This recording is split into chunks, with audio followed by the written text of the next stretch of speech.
What's up, YouTube? I have a small little project here, nothing too serious, but thought it might be something that some of you guys might want to do for your kids. So I ended up scooping this up on Facebook for free, and my plan is to fix this up for my twin nephews. I was told this is not working, but let's get this pulled out and take a look at it.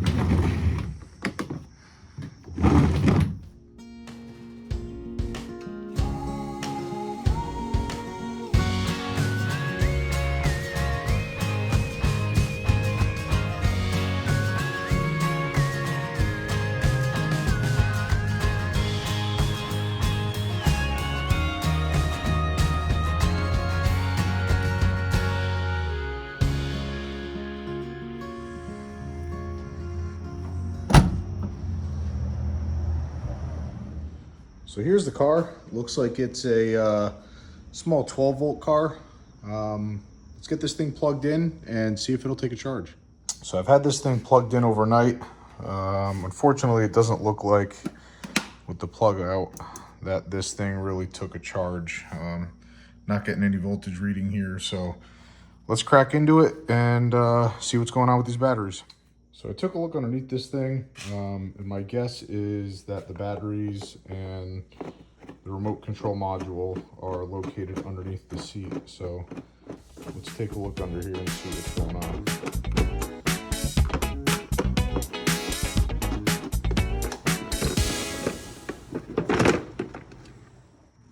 All right, so it doesn't look like anything too crazy is going on here.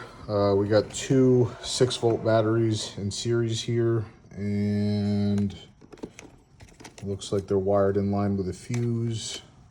And I think this is, yeah, this must be the remote control module, which I'm going to have to replace as this did not come with a remote. So let's take these 4 screws off and let's get this module out and get these batteries out so we can measure them with a multimeter and see if they're any good.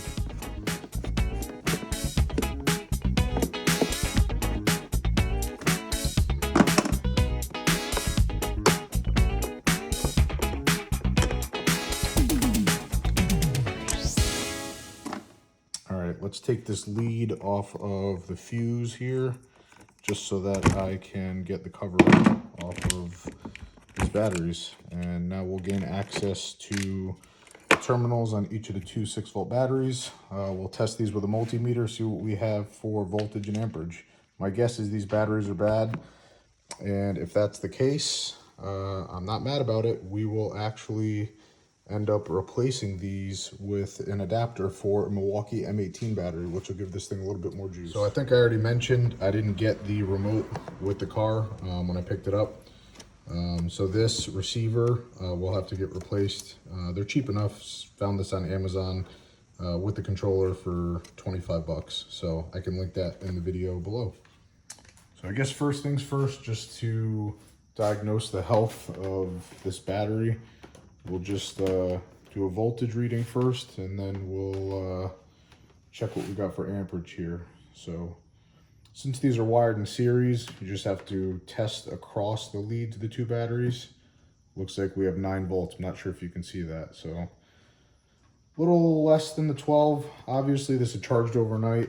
We'll see what we got for amperage next.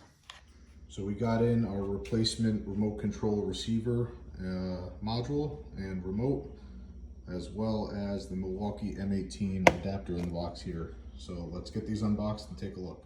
So here's our new remote receiver and remote, and the adapter for the Milwaukee M18 battery.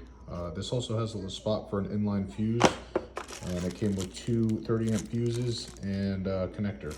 So what we'll end up doing is coming in here, we're going to take out these bad 6-volt batteries and replace these with the adapter for the Milwaukee battery. So we're no longer going to need this charge port.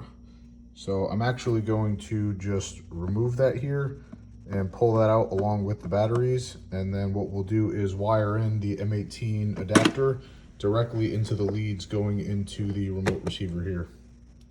So like I mentioned, batteries, charge port, inline fuse, and the connector that goes into the transmitter. I took out as one assembly. My plan is to reutilize the two leads on this connector. So what I'll end up doing is cutting these off. Probably about here, I'll give myself like 6 or 8 inches. And what I'll do is I'll wire them into the ends of the M18 connector here. And that is what is going to replace these 6-volt batteries. All right, so let's first get this connector cut away from this little mess here. Let's see, I'll give myself maybe 8 inches just so I have some wire in there. So this is what we're going to be reutilizing. We'll get these ends stripped along with the ends of the battery adapter, and then we'll splice those two together. All right, so we've got the wire ends spliced here. What we're gonna do is utilize this butt connector here. So we'll just flip these open, twist the ends here.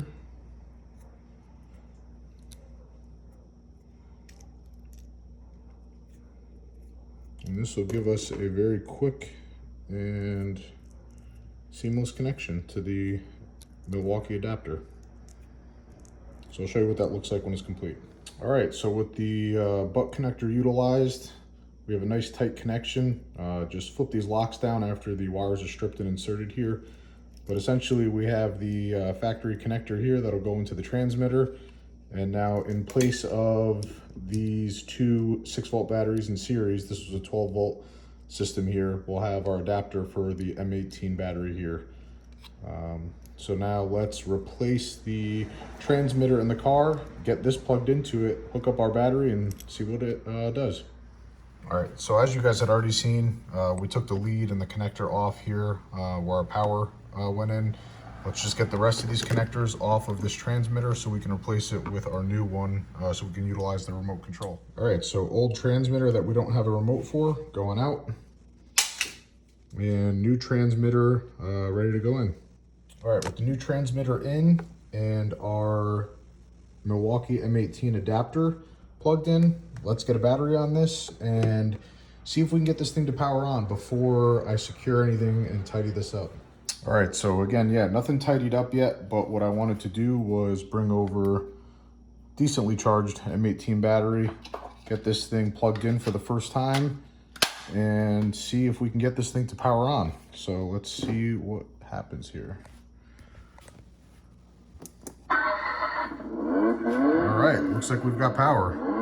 I think this should give us a voltage display eventually, from what I read online. Yeah, so it looks like we got 19 volts now. Yeah, backlights are on. Let's see if this thing will go. So looks like it's got 2 speeds, a low speed. I think we're in forward. Awesome. Put it in high speed.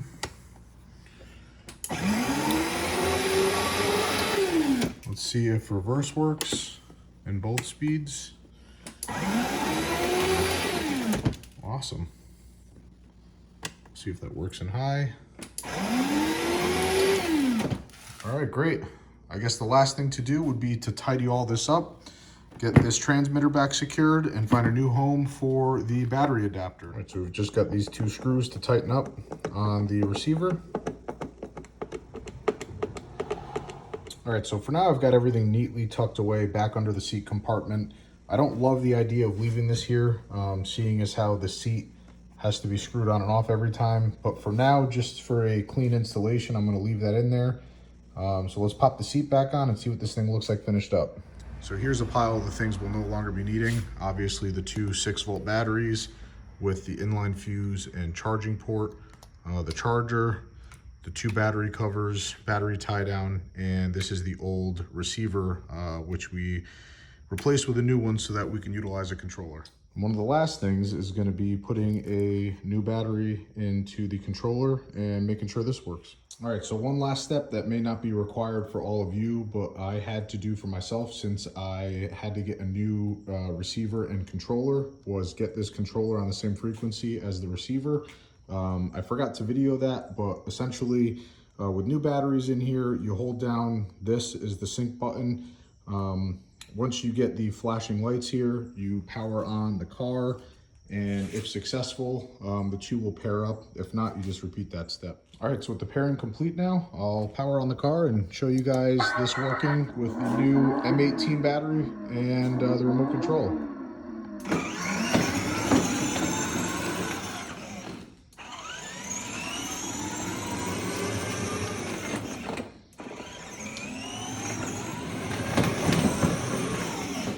All right, so last thing to do here now is get this thing cleaned up and over to my nephews so they can enjoy it.